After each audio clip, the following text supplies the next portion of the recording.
The Shinjuku Showdown arc, an arc that does a lot of things right and even more things wrong, something that a lot of people have grown to hate, especially with JJK's ending. And today I want to talk about what I would do to change it, what I think needs to be kept in, what I think needs to be removed, and basically rewriting the Shinjuku Showdown arc. So welcome to how I would write the Shinjuku Showdown arc. Hello everyone, I'm Eternal Flame here, and today I wanted to go over basically how I would improve the Shinjuku Showdown arc and fix a lot of the problems. After all, I have a lot of problems with it, you have a lot of problems with it, we both have mutual problems, and some problems we probably don't even share. So in this video, I kind of want to go over all the points of things I would change or add in potentially in order to fix the Shinjuku Showdown arc. Now, I swear that's the last time I'm going to say Shinjuku Showdown arc, but yeah, just the final arc of JJK. There are a lot of problems I have with it, you have with it, so I want to fix that today. However, I'm not going to go full in depth with how I would fix it. This is just made to go over all the things I would change to make it better. If you want to see an entire video dedicating to rewriting the entire Shinjuku Showdown in my similar what if style, or like a similar style to what I did with Hakari versus Urame, then comment down rewrite and I will get to rewriting that. Now, I do need to note this, it's only better in my opinion and my view, and maybe your view too, it's up to what you think. After all, it could very well be possible that I end up creating something that is worse than the Shinjuku Showdown with the changes that I want to make, but it also could end up being possible that I make something better. It is just what I would do to change it in my view. So if you do think the changes that I would make to the Shinjuku Showdown would just make it complete and absolute dog water, then feel free to comment that down below, but I do also want to hear the reasons why, and more importantly, I do also want to hear what changes you would make, if at all. I want to hear if you think the Shinjuku Showdown arc is already perfect and there is no way to perfect it. So now we can actually get into the video. Now before we get into the battle itself, I do want to talk a little bit about the flashbacks, because one of my biggest issues that I have with the entire Shinjuku Showdown is its usage of flashbacks, and in my opinion, overusage of flashbacks. Now, there are some obvious things that I would keep as flashbacks that I feel like need to be kept as flashbacks. For example, the entire reveal that Yuta is planning to, if Gojo dies, take over his body, that I think needs to stay as a flashback. However, things like how they did the soul swap training, that I feel pretty okay with immediately revealing. Like, I don't see why they hid that for so long, that the way that all the characters got stronger was through the soul swap training. Like, I don't see why Gege has any need to hide this. Now, of course, it could be to generate some discussion on how the characters could have gotten stronger, but I don't think it is honestly worth it. However, to add a little bit more mystery, while I would confirm the method of how they did it, I wouldn't actually confirm who people soul swapped with. Which I think could lead into some even more interesting discussion than the already pre-existing discussion of the soul swap even existing and how they managed to get this strong, instead of placing it with the discussion of who might have soul swapped with who. Furthermore, I would also just include more flashbacks of characters bonding, especially Gojo bonding with other characters. Like, Gojo was gone for 3 years in our perspective. I know not much time passed in JJK, but a lot happened in that small amount of time that did pass. Like, have Gojo catching up with some of his students, Gojo doing sparring matches with some of his students, Gojo checking up on Yuji after everything that Yuji has went through, showing that he is proud of his progress, catching up with Yuta and being proud of him for being able to protect everybody so far, catching up with Kirara and Hakari, who he hasn't seen in a literal year, but are also very clearly present in his mind. And now you also have the opportunity for other interesting character interactions to happen rather than just immediately going into the 1 month time skip. For example, I would love to see an interaction between Yuji and Kashimo, mainly because Yuji was the one who was holding Sukuna inside of him and Kashimo wanted to fight Sukuna. So imagine the two of them talking about that, or Yuta talking to Maki about how she felt after succeeding in her goal. Now, for obvious reasons, we can't go through every single potential character interaction, or else we're just going to end up filling the manga and making it feel like filler. But there is just so much that can be done that I feel like was avoided, but there has to be a perfect balance. So I'm kind of curious what character interactions you guys would want to see most in the comment section down below. Though there is one more part that I would add into things that we should have seen before the fight happened, rather than it being a flashback, which is the sparring match that we see in canon between Gojo and Yuji at the end of the manga. I feel that it happening live would hit a lot harder than it happening as a flashback. However, now we're going to get into the fight itself and what I would change about the fight now that we got over the entire flashback thing and my big issue I have with the fact that there are so many flashbacks here. Up first, I do want to note for obvious reasons, I'm not going to touch Gojo versus Sukuna. Most people agree that is probably the best fight in the manga, if not one of the best. So there is no reason for me to do anything to it other than one small tiny adjustment that I am going to make, which that tiny adjustment that I'm going to make is we are immediately going to find out how Sukuna landed the world cutting slash. Basically, in my opinion, I don't believe there is any reason to keep how Sukuna landed the world-cutting slash and the binding vows involved with it as a secret, and I don't mean how the technique functions, I more so mean the binding vows that are involved with the technique. There's no reason to really keep it a secret because, like, it doesn't really affect the story at all. Like, we never get a part of the story where the characters are trying to figure out how the world-cutting slash works and how to prevent it. It is just something that does exist, so I think keeping it secret actually hurts the narrative more than helps it. But yeah, that's the only change I would make to Gojo versus Sukuna, mainly because that's the only thing that I think does need to be changed. Now, I might end up doing a rewrite of the fight one day, but I don't think I can think of a way to better it right now, which is why I'm not even going to touch it. Up next is Kashimo vs Sukuna, and while I already did make a video talking about how I would rewrite Kashimo vs Sukuna, the context in that video is a little bit different, purely because I actually have the fight happen earlier. I have Kashimo vs Sukuna happen while Sukuna is still at 15 fingers, and he is searching for the other fingers. Basically, the way I rewrite it is so Kashimo is guarding over one of the fingers, and he decides to challenge Sukuna when he goes searching for it. If you want to find out a lot more, go check out that video, but basically I would keep that canon and instead have it so Sukuna is so damaged after his fight against Gojo, after he finishes off Gojo, that's when he chooses to transform into his true form. Which, considering the state of damage that Sukuna was at the end of the fight, I honestly think that is believable for a lot of people that Sukuna would be damaged enough. You know, considering his eye is bleeding, he's limping, and he is missing one of his arms. So yeah, I think it's injured enough to have Sukuna transform, and it also gives Gojo even more of an impact upon death. Now, I'm going to avoid the entire Kenjaku vs Takuba fight for two separate reasons. One, it's not part of the Shinjuku Showdown, it doesn't happen in Shinjuku, therefore don't count it. But two, and this is the more important reason, I definitely want to give it its own video, at least like its own video dedicated to Kenjaku's death and Kenjaku's final battle that he deserves, instead of talking about it here. Now, we're not going to get to our next change until we get to Yuta battling against Sukuna inside of his domain with Yuji. I was contemplating whether I was going to keep Higuruma dead or not, but I actually do think it's better to keep Higuruma alive. This is primarily because I do like Higuruma's fate a lot, of Higuruma having to spend the rest of his life working off the debt he made by killing so many people to effectively work himself to make up for all the mistakes that he made. And how him dying would effectively just be him taking the easy way out. So that's why I'm going to keep Higuruma alive. Now, the one small change that I am going to make is I'm going to make it clear that Sukuna does use the Enmanten hand sign. One of my biggest issues I've always had is, it is not really clear if at the end of the battle that Yuta got hit by the world-cutting slash, mainly because, well, a lot of the narrative does imply that he did. The issue is, with what we know about it, it doesn't really make sense because Sukuna would have never gotten the chance to make the hand sign because we literally see Sukuna's hands throughout the entire battle, unless Gege just chose to off-screen the hand. Which, while that might explain why Gege never showed it, it does make it significantly worse, especially considering these binding vows are necessary to fulfill the conditions, so while we can't assume that it was off-screened, I don't really like that. I do think that in the future that Gege might end up correcting this in a volume extra, where they add extra pages and actually show Sukuna using this hand, and actually show Sukuna making the hand sign. That is my hope. Please, Gege? Because I'm gonna be real, it feels like Gege didn't actually come up with the conditions for the world-cutting slash until much later. At least that's how it feels like when we look at how the world-cutting slash could have been used on Yuta. Of course, there is a chance that it's just a chant amp dismantle, and it's not actually the world-cutting slash, but I think that is completely wrong. I think a lot of the narrative was showing Sukuna was planning to use the world-cutting slash. Now, so far, we've only been going over some really small changes. That's because, at least for the early parts of the fight, not much needs to be changed. A lot of people do seem to like the early parts of the fight, and it was just these small changes that I felt the need to add in order to make things in the future that we see make more sense, or things that ended up giving other things more impact. And the last few bits that I am going to keep the same is going to be Maki vs Sukuna all the way up to Kusakabe vs Sukuna. I feel like Maki vs Sukuna deserved to have one more chapter to it, mainly because Maki vs Sukuna was made to be the ultimate test of sorcery versus physical body. I don't think it should have been solved in a single Black Flash, but at the same time I can get why, so I would have just extended it as one more chapter.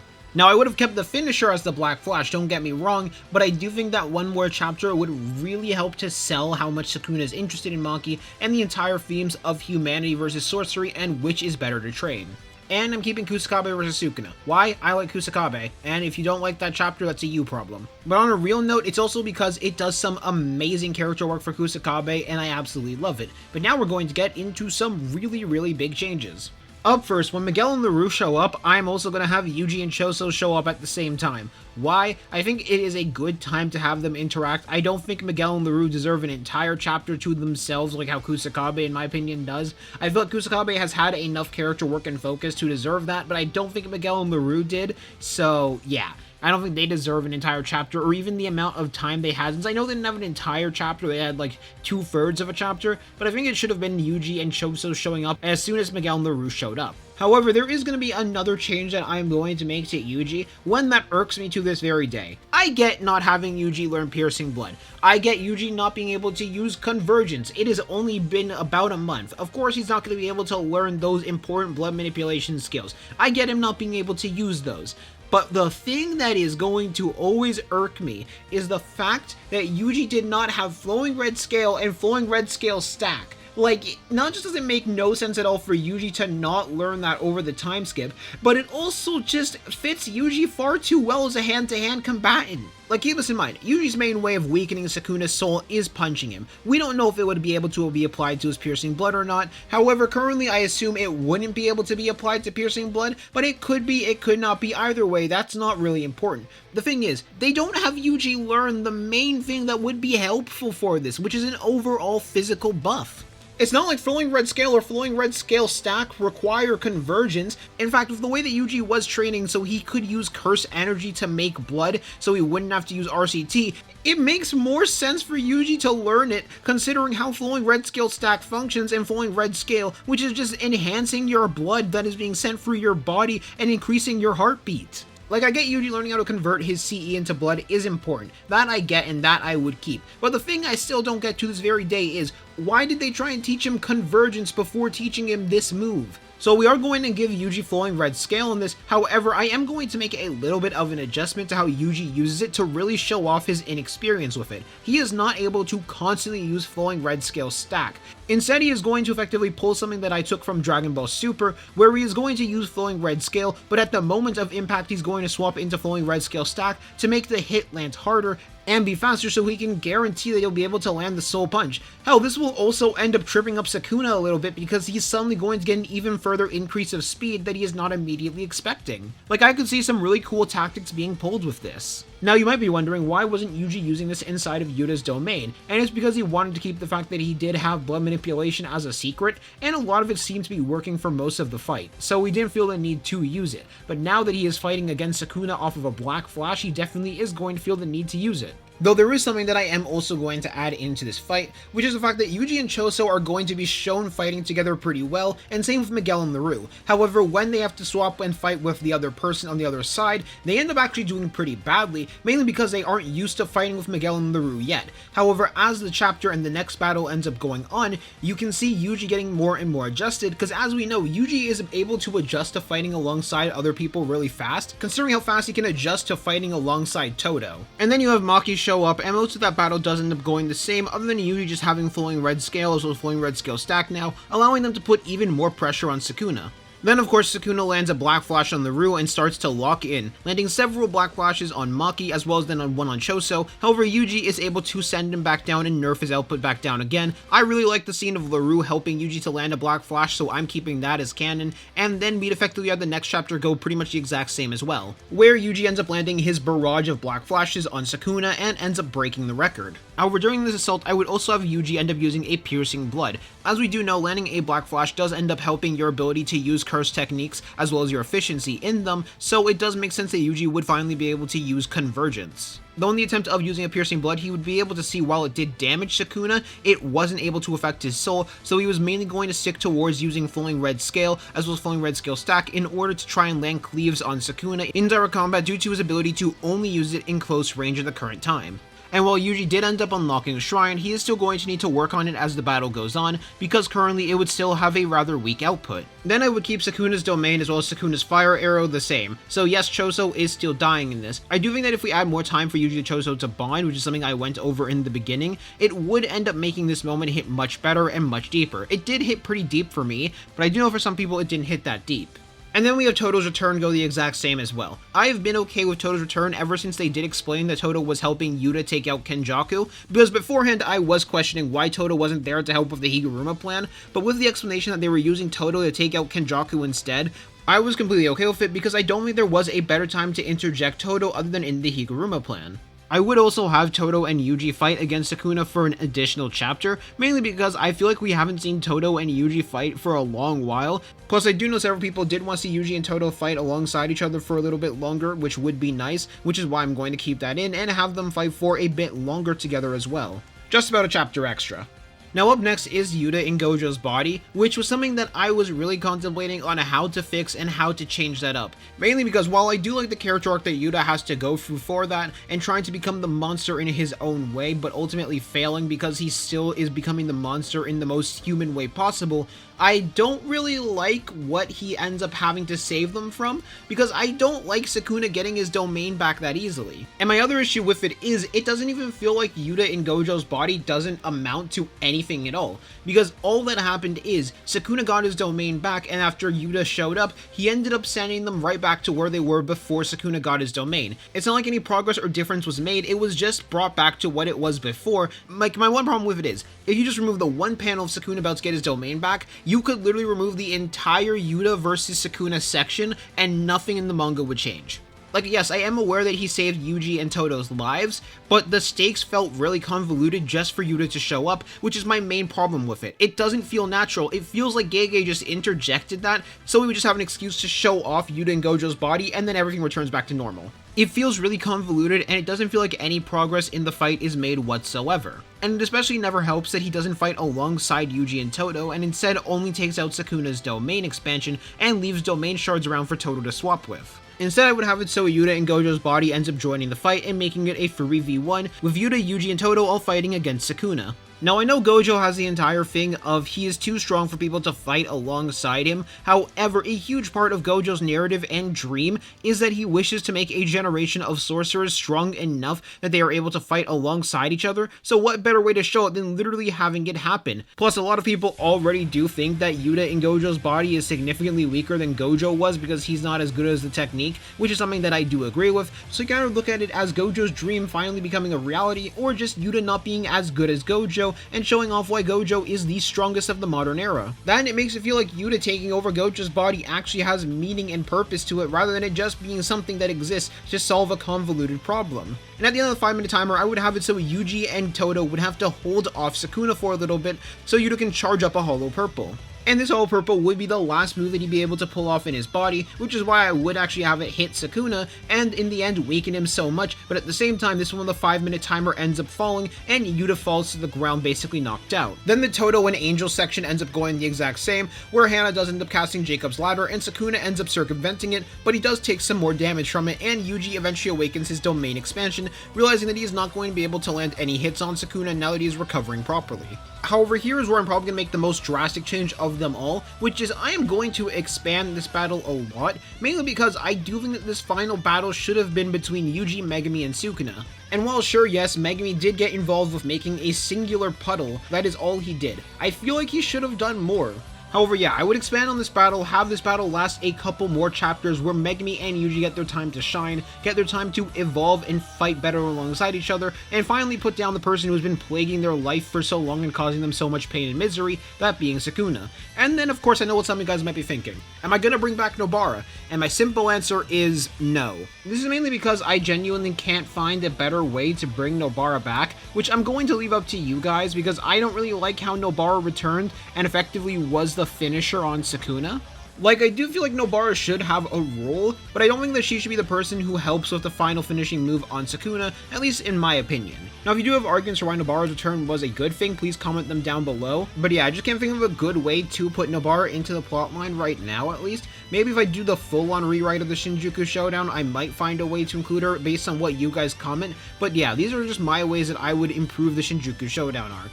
And the main changes that I have in mind, but I want to see what you guys would do in order to make it better, if you guys like the changes that I would make, or if you guys think that the changes that I make are a bad idea. Anyways, I hope you have a good day. I'm gonna see y'all later. Peace out. Now up next, I do want to spend some time talking about the sponsor to the channel, Fan Dominion, an old friend of the channel that has a ton of cool anime merch, especially on the JJK side of things, but cool merch overall. And if you're looking for something that looks stylish, something that you can wear out in public and not be called a weeb for, but at the same time be recognized by your friends for wearing something really cool, they have good things in store for you. Or are you looking for something to complete your cosplay with? Well, Fan Dominion has you covered, and don't worry, they aren't expensive at all. And on top of that, if you use my code both in the description as well as on screen now, you can get a 10% discount. Yep, that's right, a 10% discount. However, now I'm going to spend some time showing off their beautiful catalog. And if you like any of this merch and any of this merch looks awesome to you, remember our code EF10 and you'll be able to get a 10% discount. Anyways, I'm going to see y'all later.